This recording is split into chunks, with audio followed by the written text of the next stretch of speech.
Hello, everybody. Welcome. This is Joy KahNah, and today I would like to take a break from my usual Friday content to offer you this podcast on 5 things that I learned while caring for my dying grandfather. So for the past 4 months, I have been the sole caregiver for my 90-year-old grandfather who was blind and pretty much deaf and had a really hard time getting around. And he actually passed on about a week ago, and I've just really felt the need to try to distill down the major takeaways from my experience of being his caregiver and to share them with all of you. So here we go, you guys. 5 things that I learned while caring for my dying grandfather. The first thing, and I think what maybe sticks out to me the most or was most immediately available for me as an insight, is that the other side, the higher realms, the afterlife, heaven, however you understand it, it's right here. And I know that might sound crazy because we all think of going on this journey and we think that it's way above us, like somehow to get there we have to travel upwards and we have to go far, far away. And in a way, I think that that's true. However, I also feel that it's not as far away as many of us may perceive. And here's why I say this. In the final month of caring for my grandfather, I was with him day and night, and I would often see him staring off into space with the happiest look on his face. And a lot of times he kept it a secret from me what he was seeing. But sometimes he didn't. And sometimes he shared with me that he was seeing the most beautiful things, that he was seeing his loved ones who had passed on, that he even asked me once when I went to check on him in the night, he said, "Are you another one of the angels?" And it became obvious to me that although he was still at that time, he was still with us here in the 3D world, he was also able to see the higher realms. Like, he was also able to see the other side. He was able to live in both worlds at once, and he would often, be sitting there. And I would ask him, for example, one morning he sat at the breakfast table for about 2 entire hours, and he was hardly touching his breakfast. And so I asked him, I said, "Grandpa, are you still hungry? Do you want me to help you to your chair in the living room?" And he said, "Why would I ever want to leave this place? It's so beautiful."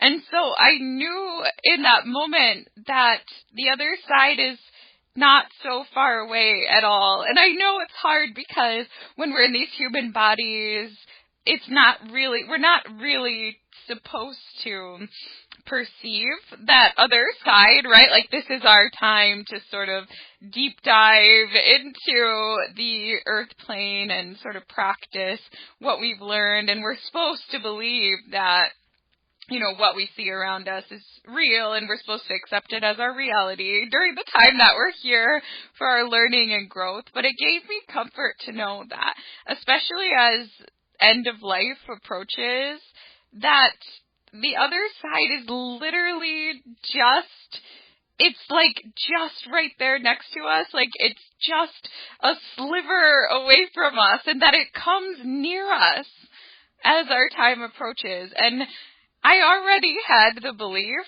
that the other side was really beautiful, but to actually see my grandpa actually just be so stunned by the beauty of what he was experiencing, it really confirmed for me that the other side is right there and that it is so incredibly heavenly, and it is so beautiful, and that it is our true home. The second thing that I learned through this experience was that we definitely do get to choose when we die, and that everybody goes in their own perfect timing. And there were a few instances with my grandpa that really confirmed this for me, but especially the actual date that he died confirmed this for me.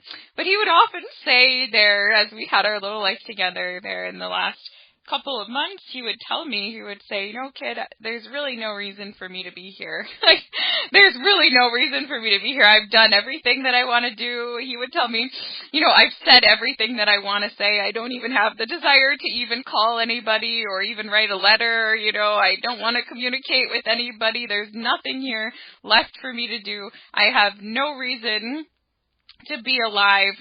And yet he was alive. And, sometimes I would ask him, I'd say, Grandpa, do you want me to, go through your papers or clean things up? And, there were indications to me that he wasn't yet ready to pass on. He would say, no, I'm not ready for that yet. No, I'm not ready yet. But at the same time, he would express to me that he knew that he was not going to live to 2020. For example, he was a very generous person, and he made many donations to charity. And as a result, he would get many, many free gifts in the mail, including an enormous amount of free calendars. And so we would get all these 2020 calendars in the mail, and he'd say to me, you can just give those away, or you can throw those away, because I'm not going to be here in 2020.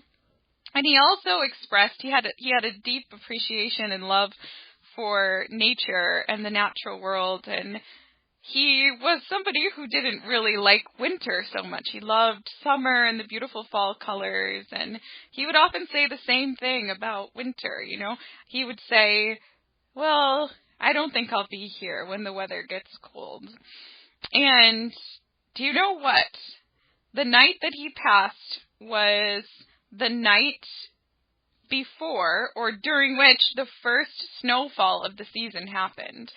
So it was interesting because it was kind of a sad night for me in many ways. And yet I woke up that next morning and I saw the beautiful snow covering his yard, and it was really heartwarming in a way. And I just thought back to how he said that he knew he wasn't going to be there when the snowfall, or he had the intention to depart before the first snowfall. And also, I would often ask him, because I was responsible for his care, I was really solely responsible for his care and making choices about, what would happen at the end of his life, including when to call on family and if to call on family or not.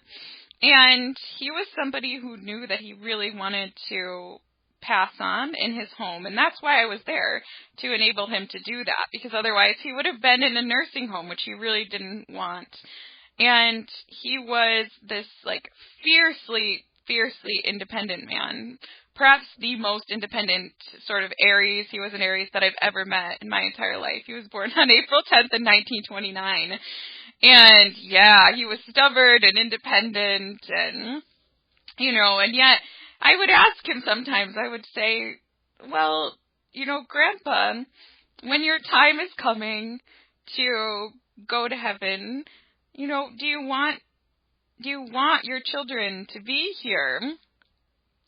And he never answered the question directly. For the most part, he didn't answer many of my questions directly, which was very enticing in a way and also somewhat frustrating. But anyway, the way he answered it is he said, well, I don't want to burden anyone. Well, I don't want to burden anyone. Do you want your children to be here when your time comes? I don't want to burden anyone. And so that answer, I think, really sticks with me in light of what actually happened. And so what happened was my grandpa's decline was really, really sudden. We went from literally one day we were joking with each other and we were bantering over whether to allow this big, bright alarm clock in his bedroom, and my side was I was advocating not to allow it because I thought it would disrupt his sleep schedules and that it was time for him to let go of time. He would get a lot of anxiety around time, like if he overslept even by just a half hour, things like that. It would mess up his whole day, and I didn't want that for him. But he really wanted it. He was really tied to time. So anyway, so we were really joking and going at it just the day before his decline. The next day I tried to wake him up, and he wasn't able to get up, and that was a first in our sort of 5 months together, where I helped him to get steady in a sitting position from bed, and he just fell back over. He just fell down and was completely disoriented. It was obvious, and it happened over and over and over again before I finally called a hospice nurse.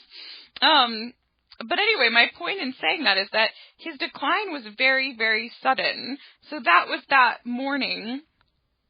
By the next morning, I had to make a decision whether or not to call his children to come by his side. And that was a difficult decision to make because I didn't want to remove them from their own lives and their own work if the time was not really there. And yet my intuition told me to ask them to come.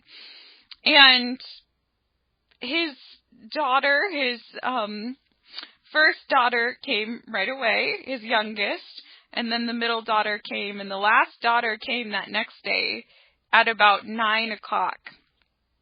And he passed that same night at 2 a.m. So in other words, once he had his children around him, and it was so beautiful to see them around him in his final moments. They literally sat in bed with him, and they were holding his hands and cuddling him and stuff like that. I mean, he only waited, what is that? He waited about 4 hours once his kids were together, and then he passed. And that tells me that in his heart, he didn't want to die alone. As fiercely independent as he actually was, that it was important to him to have his children there with him when he passed. And as soon as they were there, and as soon as they were around him, he left his body, it gave him the peace that he needed. He chose when he was going to go. And there were other opportunities for him to depart. He actually had 3 heart attacks in this year prior to the moment that he actually passed. And all of them required resuscitation. So in other words, those were 3 opportunities for him to pass on to the other side. And he was a pastor for 50 years. He believed he was going to heaven, but he didn't go. And I think he didn't go because he wanted he wanted all his kids to be together that one last time, and he wanted them to be with him as he transitioned. And indeed they were. So anyway, there are many indications that we choose when we die, which is something that I believed. Again, it's something I believed prior to being his caregiver, but this was my first time seeing evidence that that is indeed true, and that we know when we're going to go. And I know that there's sudden deaths and things that seem really unexpected, but even in those cases, I believe that the soul has chosen that moment for some reason. The third thing that I learned from caregiving for my grandfather is that to help someone else, to give to someone else, is actually a gift for the person who is giving. And there's 3 things that really stick out to me that taught me this lesson. The first is that my grandfather would sometimes express guilt over me being there with him. I moved into his house in Wisconsin, and I left my work behind. I left my husband behind during that time. I put my entire life on hold, and he would sort of say, there's no reason for me to be here. This is unfair to you, to have to give up your whole life to be here for me when there's nothing for me to live for.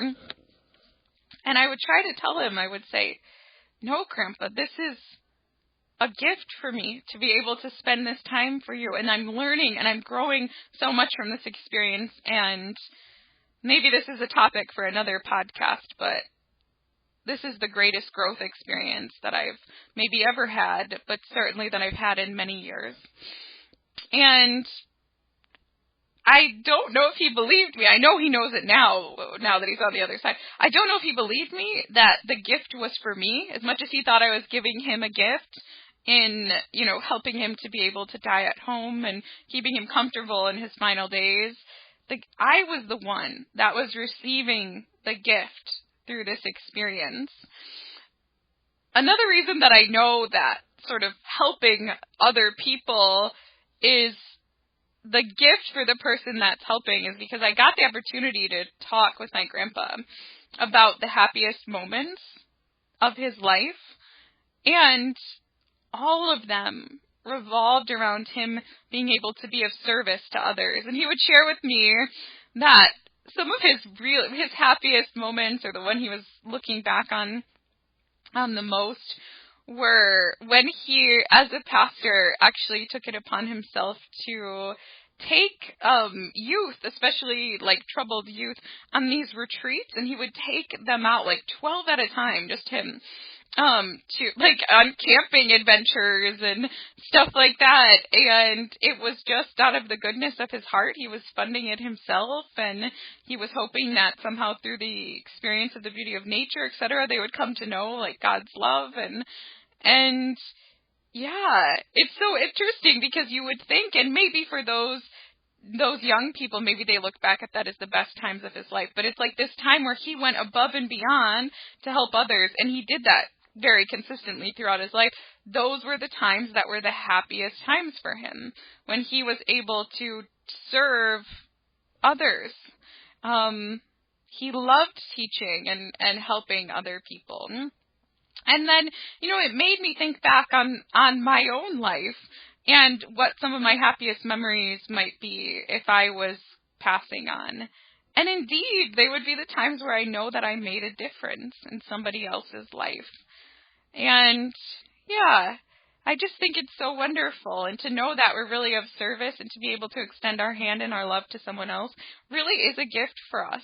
And I saw that as well. About once a week, a hospice nurse would come to the house, and it became more frequent in his final days. But anyway, he would often feel like he was burdening these nurses, or he'd say, oh, I don't know, there's nothing for them to really do anyway, and, I feel bad them coming all this way to see me.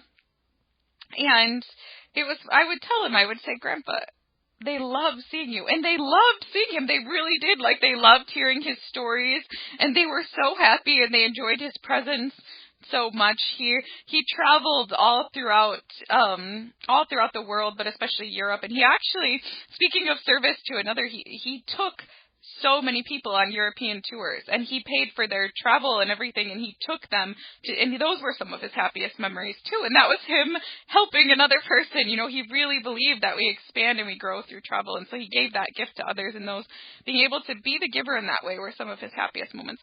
But anyway, I hope that I'm sure he's listening in now, but yeah, I hope that he realizes the greatest gift that he gave to even those nurses who had the opportunity to help him in his final days, because I could just see them being filled with light and love through the experience of being able to help him. So yeah, to help another is a gift. The fourth thing that I learned through this experience is the importance of expressing our love, gratitude, and encouragement. This was probably the most difficult lesson for me, and yet I think I can see how this one has already changed me. My grandpa was not somebody who was very emotionally expressive. As a matter of fact, he rarely, if ever, said to anyone that he loved them. I think my mom had shared with me that he never said I love you to her throughout her entire life, which is kind of shocking. And he never said, as far as I can remember, he never said I love you to me. And that made it really difficult. It's still only been about a week since he passed, but especially in the first couple days, it made me really confused because I experienced all of this grief, as a result of his passing. And that was confusing to me why I felt so much, because I wondered, did we actually love each other? Because we never had that conversation. Like, you usually, when you feel love for someone, you usually tell them, and then okay, we love each other. But as somebody who didn't express his emotions, I could see how it created a lot of confusion in his family at the moment of his actual passing. I'm so glad that my mom and my aunts were there for that moment, for the final 12 hours of his life, really, and that I wasn't alone. But, as I sat there looking at his dead body at that time, I had tears in my eyes, and I was crying. And I looked around me, and I was the only one who was crying, right? His daughters were not crying. And it hit me then, the impact that it can have when we don't express our emotions, and how that can impact a family, and how tough emotional repression can be. Because I really felt, right, that the reason why they weren't crying is because they were reared in a way not to show emotion, especially publicly.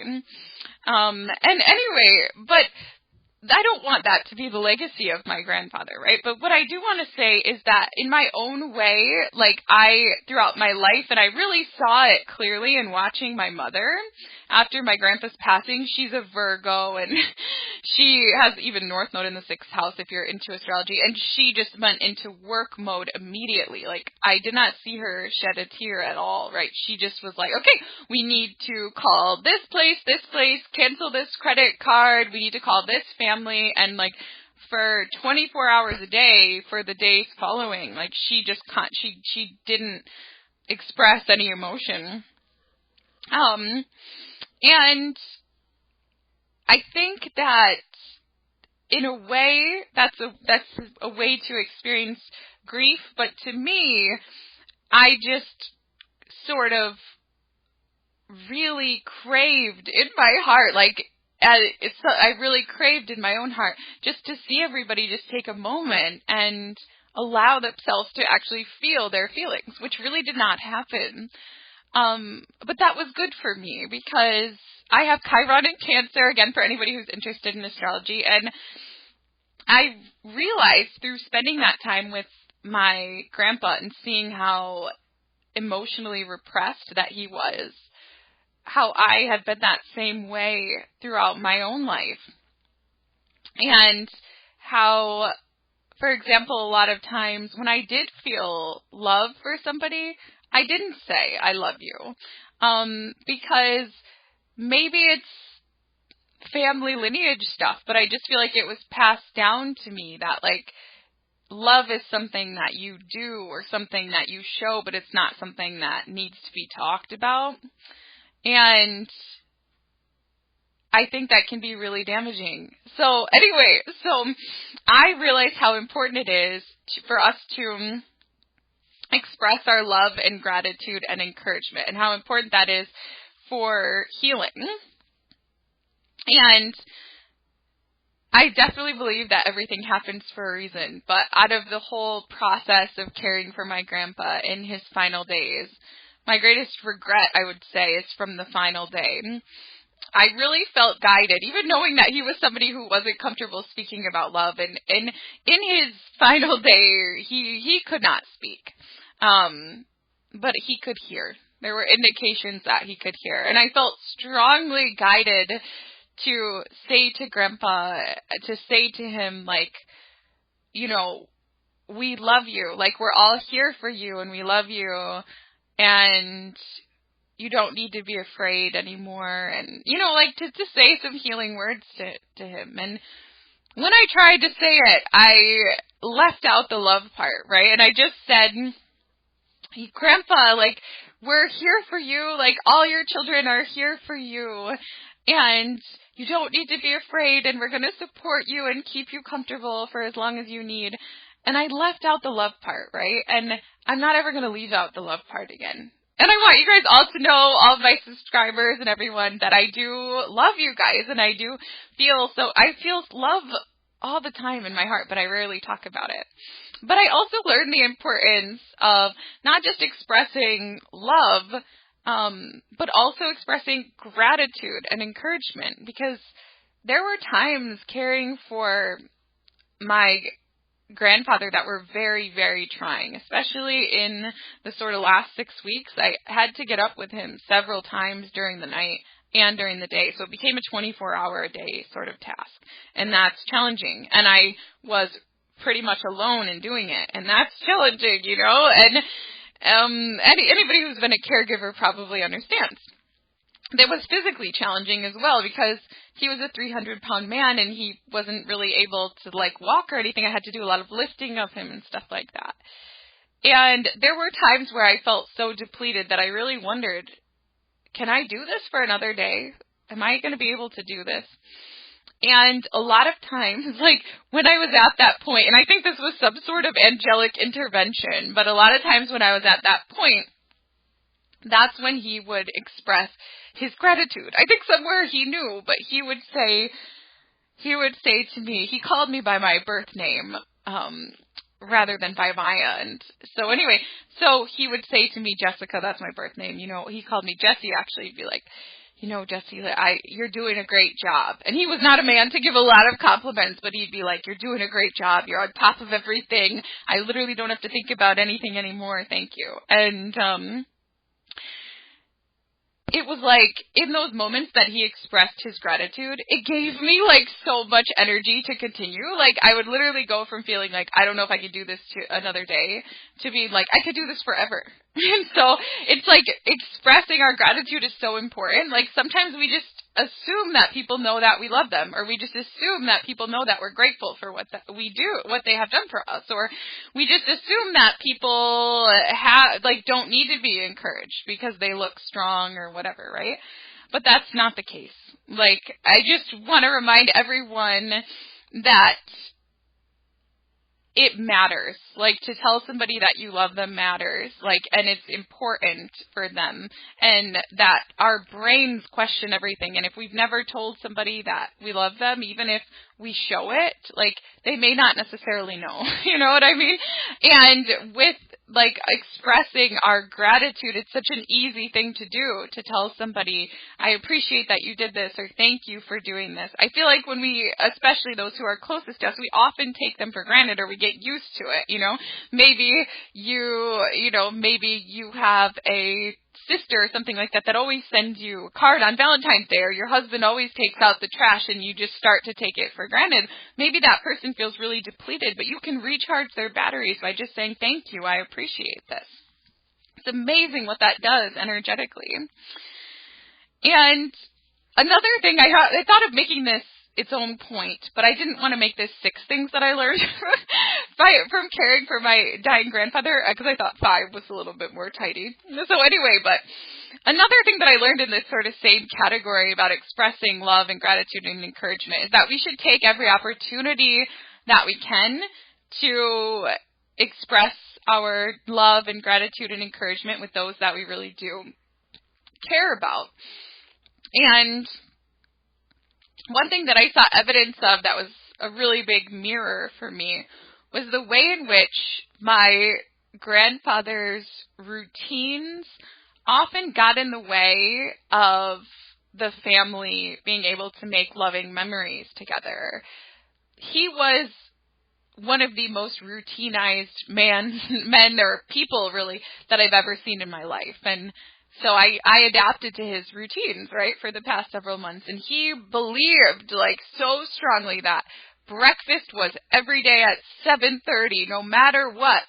And lunch was every day at 11. And dinner was every day at 4. And he would show up at the table at 4 o'clock exactly and sit down for dinner, even though he could hardly walk. Like, he would factor in those final months how long it was going to take him with his walker to get from, like, his chair in the living room to the table. And if I did not have his dinner ready at 4 o'clock exactly, like, he was frustrated. He was anxious. And I look back to a memory from his last Christmas, you know, the Christmas of 2018. And my whole family had our Christmas celebration, and I actually have a vlog if you guys are curious about this day. But my whole family is pretty much from Michigan, and all of us came to Wisconsin to have a Christmas celebration just for him, because we knew that he couldn't travel anymore. And so we had a dinner one night, and we had it at his dinner time at 4 in a hotel. And the next day, though, many of us wanted to see him again. We didn't know how long he was going to live, and so my beautiful aunt, Susan, she organized a brunch at his house the next day. And, a lot of us had stayed at the dinner late, and we were tired, and so we didn't want to have this, brunch at 7:30 in the morning, right? We were staying at hotels that were further away and stuff. And so she decided to have the brunch at, I believe it was 10 or 9:30 at his house. And, we all got there, all the food was there, it was beautiful, and everyone was in a holly jolly spirit. And my grandpa refused to eat with us. And I just remember him saying, "I've already had breakfast. It's too late. I know I'm not going to have brunch with you. And it's too early for lunch and too late for breakfast." And so the whole family was there in his kitchen and everything, and he kind of just sat by himself, right? It was like he was offended that we weren't having the meal at the right time. And again, I don't want this to be his legacy, but living with him for 5 months, it showed me so strongly how my own routines have blocked so many opportunities for love, for making memories, especially with family and loved ones. And as some of you know, and as I've made videos about, for a couple of years now, I followed the OMAD diet, 1 meal a day and stuff. And, there's many instances where people wanted to get together with me for a lunch or for a breakfast or things like that. And I said no, because it wasn't my time of day for my 1 meal a day. And just throughout my life, I was like my grandfather, and still am in many ways. And, I found comfort in my own routines. I have South Node in Virgo, and I know that's why he did it too. He found comfort in his routines. And yet, there's so many times where maybe I was following a certain dietary protocol or things like that, so I didn't engage with people, or I didn't eat with people, or so, an event was after my bedtime, so I didn't go because I was prioritizing my own routines. And that's something that changed within me right away. I decided I'm not going to do that anymore. Because my own routines and rules, they give me some structure in my day-to-day life, and they give me some comfort, but I need to know when the experience or opportunity to share love with others trumps my own particular, routines for health and stuff like that. And so even the first day that I got home, I wasn't feeling well. I wasn't able to take great care of myself or even sleep for several days after my grandpa's passing. And so I really wanted to sort of get back to it, And the first day I arrived home, I really wanted to get back to it and do OMAD again and, have just healthy food and stuff like that. And I was with my husband for the first time, in a couple of months. And I actually had to go to a doctor appointment, and we got to the area somehow much quicker than we anticipated. And so he wanted to go to a restaurant, and enjoy a meal together. And at any given time in the past, I was not really hungry or anything. At any given time in the past, I would have said no, because I had a plan, right, for I was going to have just healthy food, get back into it that evening. But because of how I saw how damaging it was, how damaging my grandfather's routines were to the experience of connection with others and love with others, I was like, who cares? This moment is not going to happen very often. My husband has this day off, and this restaurant has this beautiful view of the fall colors, and you guys, it was so beautiful. And am I really just going to sit there and not eat anything just for the sake of this, these rules that I have around, eating and blah, blah, blah. And I was like, no, like that's going to block the opportunity to create connection. And so I just decided to order something and enjoy that time with him, and I'm so glad that I did. And going forward, I want to make more and more of those choices. When people ask me to engage and it goes against, what I normally would do for my routines to support my psychic gifts and stuff like that, to be able to just say, who cares? The experience of creating a memory with someone or the experience of sharing love with somebody, I can't let my routines get in the way of that. And I have to believe that when I choose to create memories or love with others, that the universe has my back. It is going to support me. And even if I don't get to bed on time or, I eat something that it causes, an inflammatory response in my body or whatever, like the angels are going to have my back and they're going to take care of that because I've chosen love, right? And they're going to support me in choosing love. It's not the same as, just, I think, engaging in self-defeating behaviors is very different. So, anyway, that's something that is changed within me already that I hope to carry with me for the rest of my life. And the final thing, this sort of fifth thing or sixth things, depending on how you're counting, is I learned that no man is an island, I think is the expression, and that we all need each other. And like I said, my grandpa was a fiercely independent person. He actually was in a tragic car accident in his 20s. And he was in a coma and hospitalized for like 6 months, like in a full body cast and everything. And what happened was he had just gotten a brand new car, and somehow at that time, that was a long, long time ago, right? Like in the 40s or so, I think. And anyway, maybe it was the 50s, but like the power steering was not set up correctly. And so he drove the car out of, the place where he bought it, and just, it just went off the road. Do you know what I mean? Like he tried to go down a hill and it just went out of control. And there was an issue with the steering and the anti-lock brakes. It was like there was nothing that he could do. And I think it just went off a cliff and slammed into a tree. And, he woke up in a hospital many weeks later. But anyway, so as a result of that, and the level of technological and medical advancement at the time, which was not great, his body was absolutely botched. His knees, the way that they repaired his body, I mean, he was lucky to be alive, but the sort of metal and stuff that they put to try to repair his knees and rebuild them made it so that he could not even bend his legs. He was not even he did not have the ability to bend his legs like his entire life. Or he did not have the, ability to lift his left shoulder, up above sort of his head region. So he was very, impaired in his ability to be able to move. And yet he insisted on doing everything, for his first 89 and a half years by himself. And, he insisted just out of principle, even though he had a bedroom on the ground floor of his house, on going up to the master bedroom in the top floor of this house, which he actually built with his own hands, just to give you guys an idea.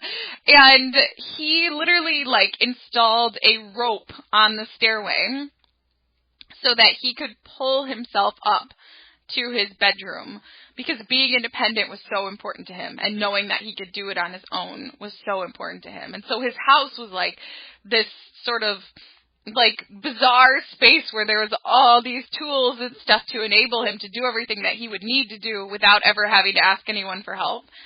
And again, this was like a mirror for me, because I'm an Aries too, and I'm really independent, and I have throughout my life found some sense of identity in just overcoming hurdles and stuff by myself and not needing other people. And I think really in the final week of my grandpa's life, we both had a major breakthrough in understanding that it's kind of pointless. It took us a long time to realize this, but it's kind of pointless to insist on doing everything by yourself. And I remember him sort of being silent for a while as we sat together about a week before he passed, and it was like you could tell that he was in deep thought. And he was like, what he said after that silence, he was like, I really need you. I need you. I rely on you for everything now. You're my eyes, you're my ears. And it was like, I could tell that it was the first time in his entire life that he'd ever said that to anyone. Like, I could just tell, like he's like, I can't, like, if you weren't here, I can't do anything for myself anymore. And it was like this aha moment. And then he told me, like, after that he was questioning everything, like that he was thinking about why he thinks the way that he does and stuff. And so I could tell he went through a lot of reflection there and a lot of healing, like in the final week of his life. And so that was a breakthrough moment for him. And then a couple days later, I had my own breakthrough moment. I realized, I think after he said that, and for the first time, like, I really need you, I can't do this by myself anymore, the words kind of like lingered in my consciousness, and they started to live in my consciousness. And I started to ask myself, why am I doing this by myself? Like, why am I caregiving for him by myself? This is almost an impossible task. Like, I'm waking up 5 times a night, and I mean, like, I'm lifting this 300-pound man. I'm 100 pounds myself. Like, what am I doing? Like, this is really challenging. And yet, like, I had never, ever even thought to even ask anybody for help with it. And actually, some of you guys, you guys are so beautiful. Some of my clients were emailing me, and they're like, I don't think you should be doing this on your own. Like, how are you doing this on your own and stuff? And I started to ask myself, how am I doing this on my own? And the universe sent me a little angel. There, in his last week, he actually fell 3 times, and I couldn't get him up. I just couldn't get him up. I just didn't have the strength, and I had to call 911 to get him up and things, and so I had to ask for help, and I started to realize how much of a relief it was when they would come, and during the brief time that they were there, it was like I felt such a pressure off of myself and everything, and